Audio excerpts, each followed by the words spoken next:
Thank you, Dr. Nikhil. Thank you again. Good evening, everyone. So what we will do is in the next 30 minutes, quickly talk about extensive stage small cell lung cancer and how we go about managing it.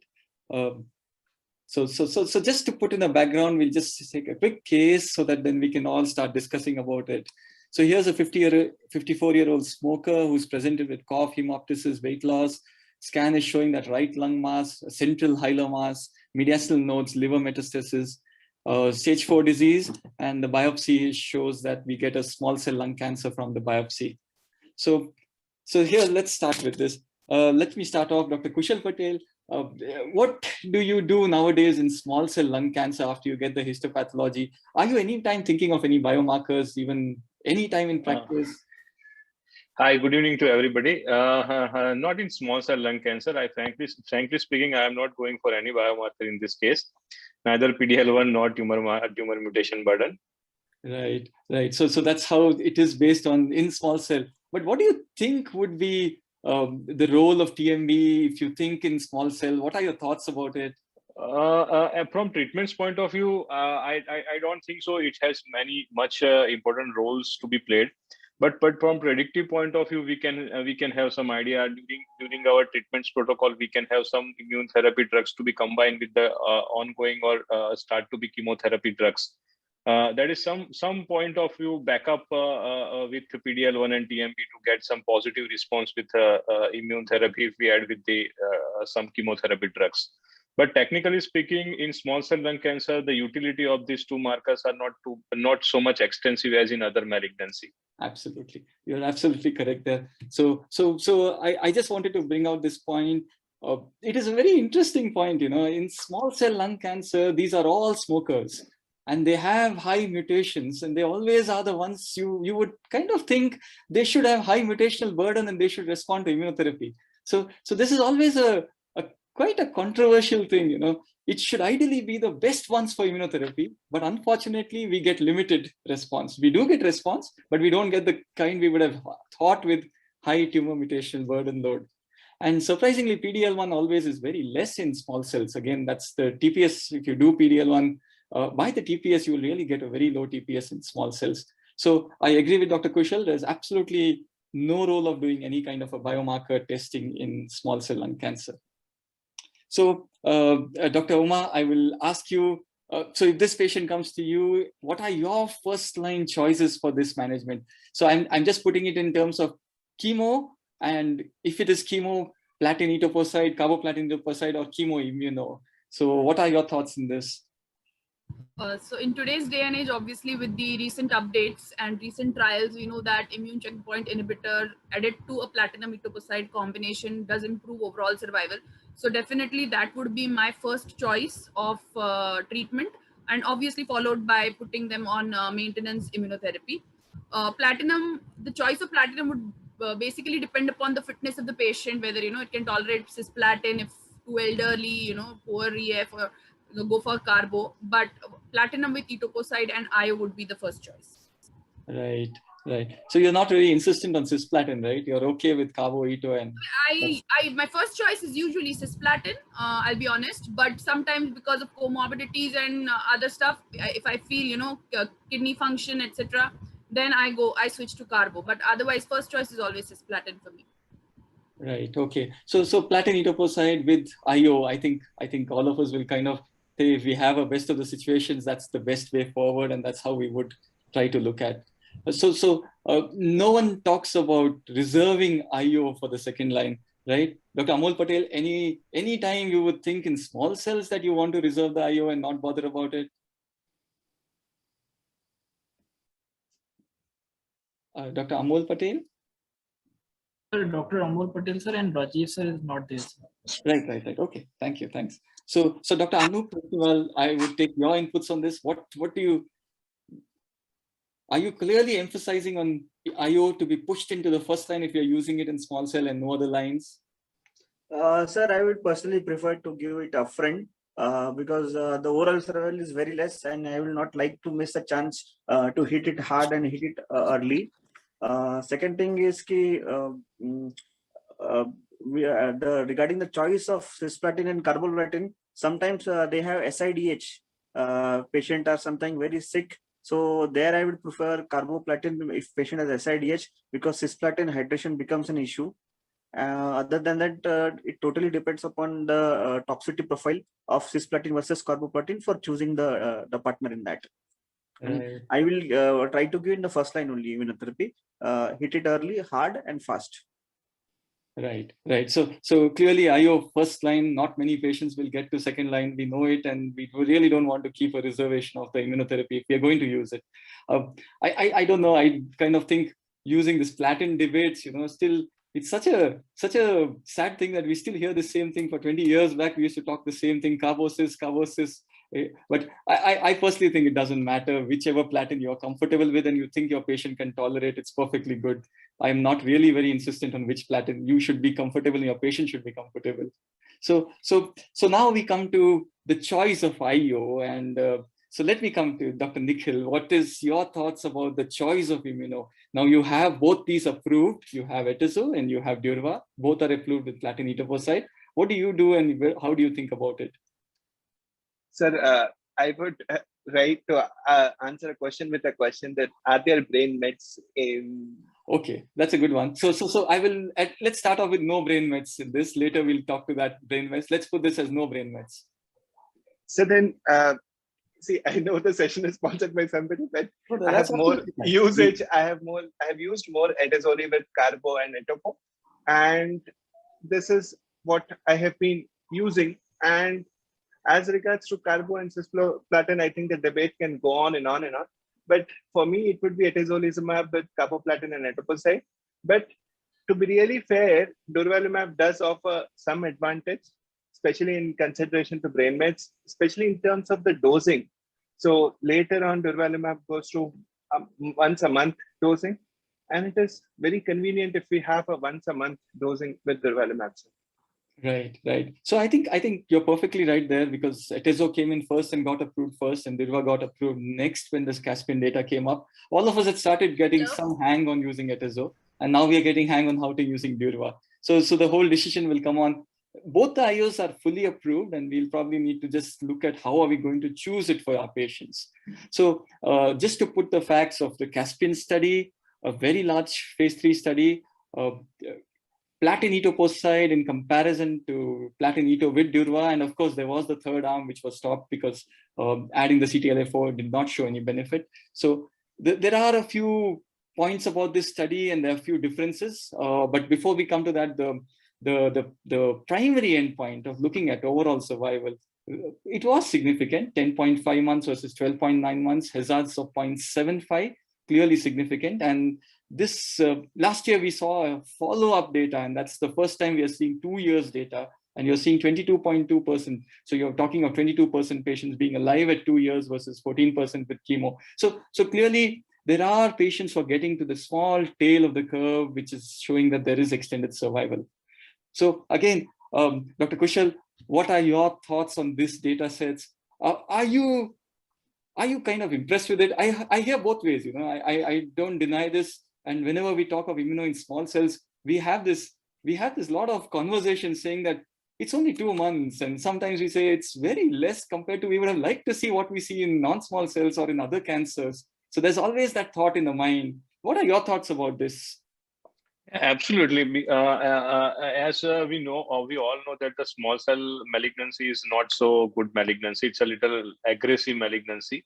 So in that particular subset of the patients, if we get 2 months of the advantage with quality of the life, then it's not bad actually. And from this graph, we can say that approximately 22% of the patients, they can reach up to 2 years also.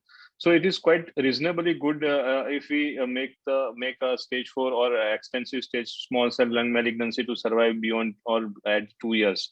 So it is not bad. If the patient's affordability is not an issue, then we can definitely add any of the IO along with the chemo combination therapy. Right. So I think you make a good point of that 2 years thing. Is that we are talking of, we are trying to get them to longer date. That's the main thing, longer survival with quality of life. Dr. Uma, your thoughts on this? Are you happy with this data sets, or what are your thoughts? I mean, it's a start, I would say, in small cell lung cancer, where we did not have anything for so many years, and we were just playing with platinum and etoposide for so long. So I think it's a small step, but it probably it's not the best, but it's hopefully we will get there. But definitely, for 2-year survival of 22% in small cell lung cancer with first line of therapy, really, it's really. What do you call it? It promises some kind of hope for these patients. So yeah, I'm okay with this. Yes. Right. So that's the thing. It's as you mentioned, very well said. It is a start, and we would like to get better and better. But we are clearly having a positive trial with some improvement. The reason is we should not really look at medians alone. Just if you look at medians, you'll only look at that 2.5 months. But we should look at time frames, and it's important to look at the 1 year, the 2 year, and probably I'm hoping the next year we'll see 3-year data sets where we see longer patients getting on the tail of the curve. So this is what Dr. Nikhil mentioned to us, that there are varying points about the Caspian design. So the one was it allowed flexibility of using cisplatin versus carboplatin, which was not there in the Atezo trial. They used only carboplatin. The second was the comparator arm got 6 cycles of platin-eto. And so that's one thing more, is something like what we would prefer, and we do in real world. We don't like to stop off at 4 in small cells because there's nothing more to offer. So we give them 6 cycles, and that's what we prefer.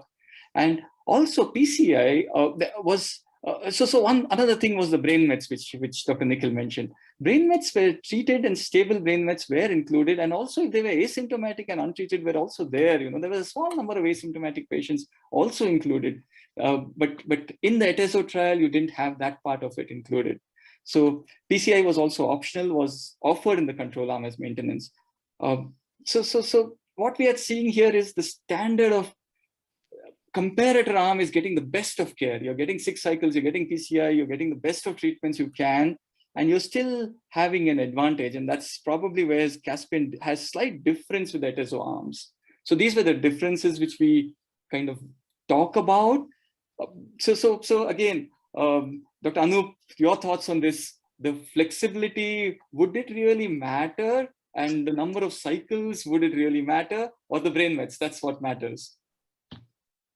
So the flexibility is definitely an advantage, because you have on paper data where you can where the patients were including with the brain mets. So I will be more confident in giving durvalumab when you don't have the data for itolizumab.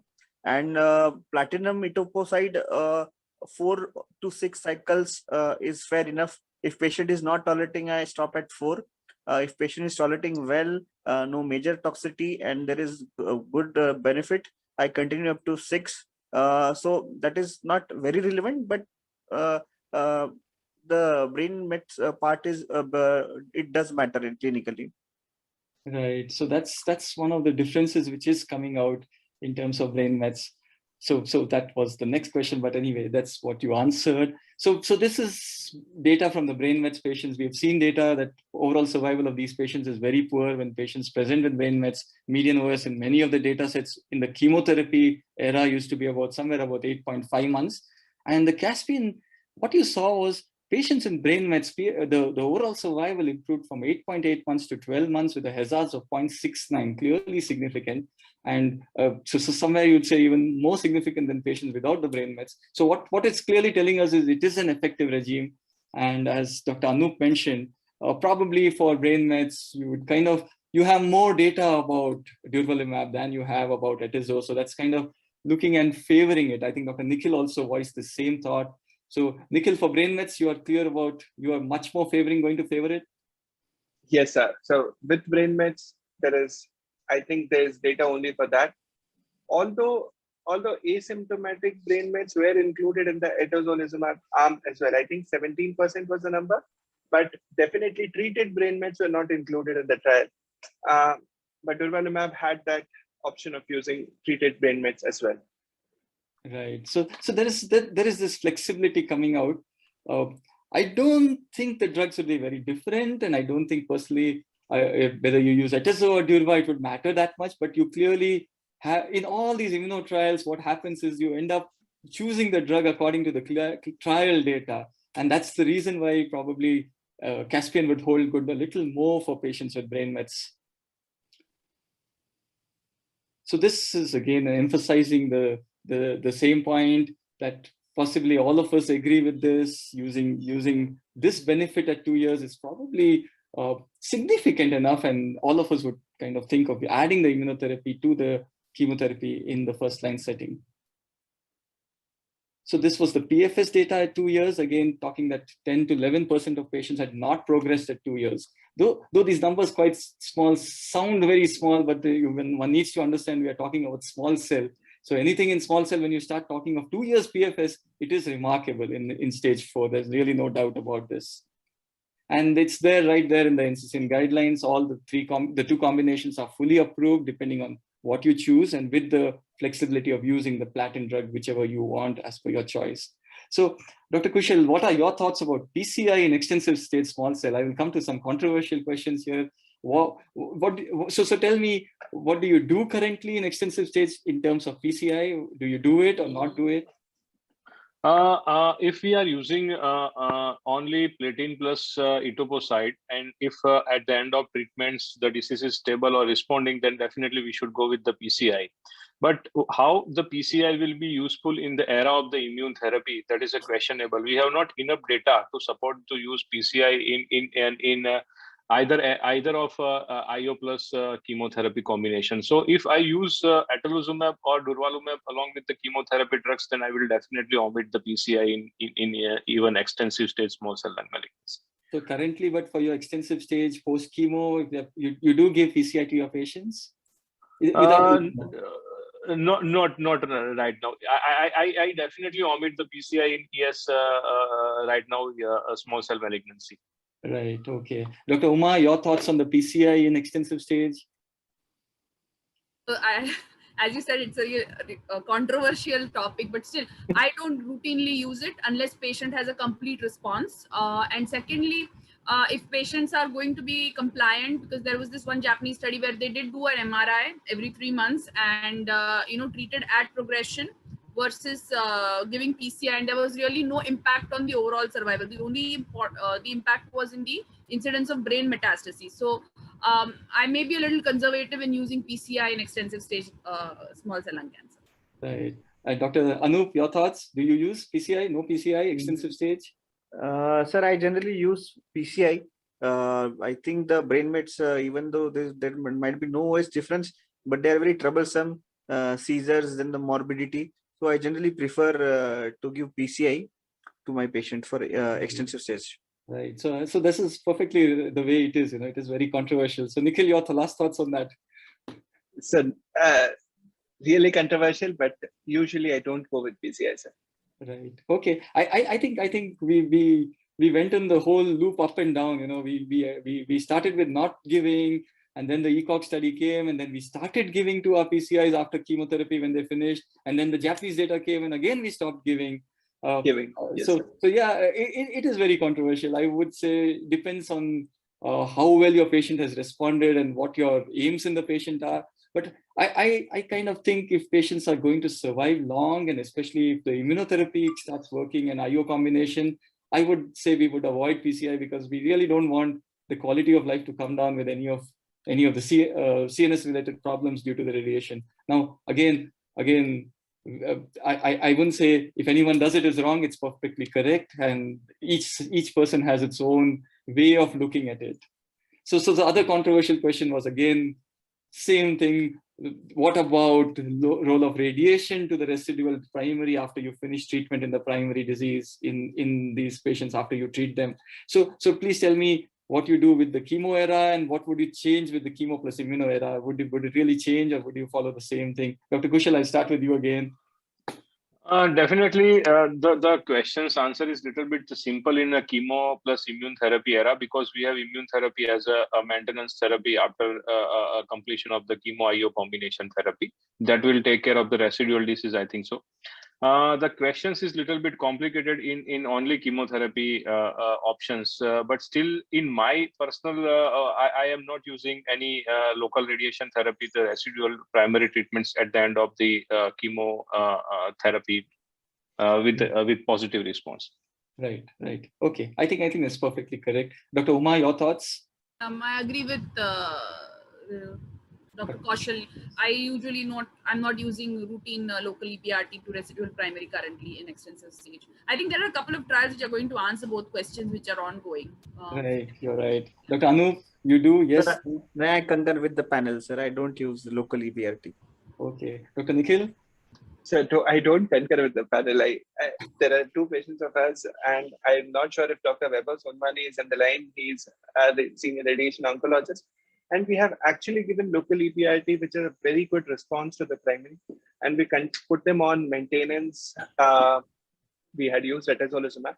We put them on maintenance, then they're doing good. But again, I would ask, if we are giving local EBRT, then could you use PCI, or does the answer change to either of them? So I'm a little non-PCI person. So I would kind of not use PCI, though local radiation I do use a lot in my extensive stage patients. So I agree with you, Dr. Nikhil. But my personal choice is, if the patient responds very well and the local disease is very limited, I do give local radiation. But again, as Dr. Kaushal and Anup and Uma mentioned, there's no really data to really back us in saying we should do it. So if you read the guidelines, they're worded in such a way and so much detail, so you can interpret it the way you want to. So you can look at it and say that, yes, I would give PCI to a certain group of patients, and I would probably not give PCI to some patients. But yes, they have allowed it. It's not that it's not there. What I mean is, sorry, not the PCI, the radiation to the local area. So they have quoted about the Dutch CREST data, and they have said that you could use radiation selectively in your patients. So I think this would not change much in the immunotherapy era. This would be almost the same, whether you do it continuation of treatment, radiate, and continue the immunotherapy. So this is the summary of the data sets. We've seen the Caspian data, how it is slightly different from the IM power 133 of using atezo, but we have seen the benefit. So I would like to take up individual experiences lastly from each person, and what their thoughts are, and what they have experienced with, if they have used the IO in small cells. So Dr. Kaushal, your thoughts? No, definitely adding any of the IO, either atezolizumab or durvalumab. I have a couple of the patients in each of the drugs. They are doing quite well compared to the chemotherapy aspect. The quality of life is also maintained, and we can say that after the completion of the treatments, we can continue with the maintenance therapy.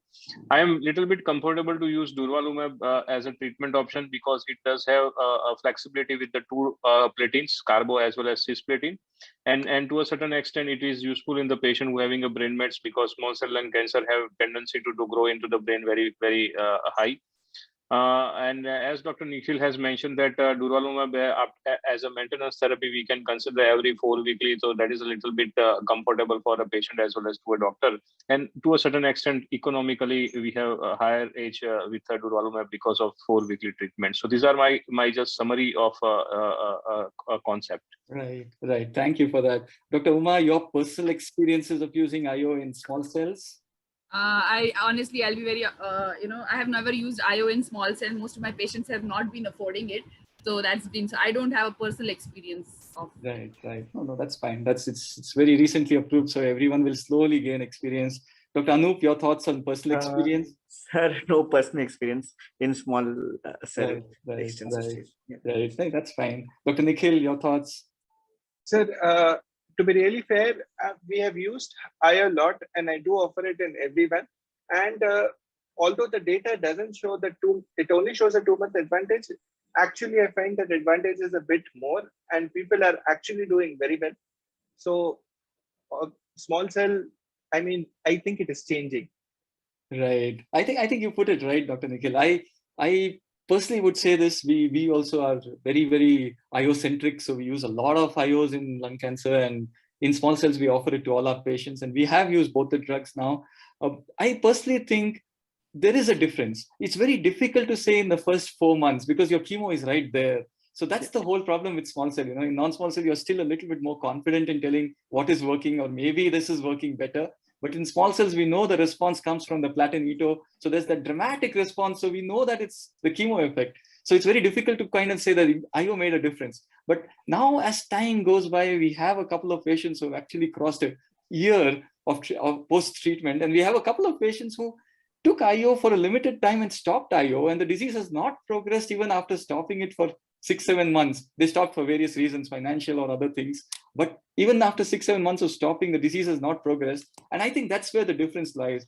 In all our older experiences, if patients who stopped the chemo, eventually you used to see them progress very rapidly and they needed to get back to some chemo or the other. But there are patients who are doing well long-term. So I think that's the essence of IO therapy for us, and that's where we'll be learning how to use it better. But I personally feel small cell is changing, as Dr. Nicholas said, and IO will find a place. We may not be as happy as we were with non-small cells and other cancers, but we are definitely making some changes, and I think that's the best way forward. With this, I would like to thank all the panelists. Thank you very much for that interaction, and I thank AstraZeneca also for giving me this opportunity. Thank you very much.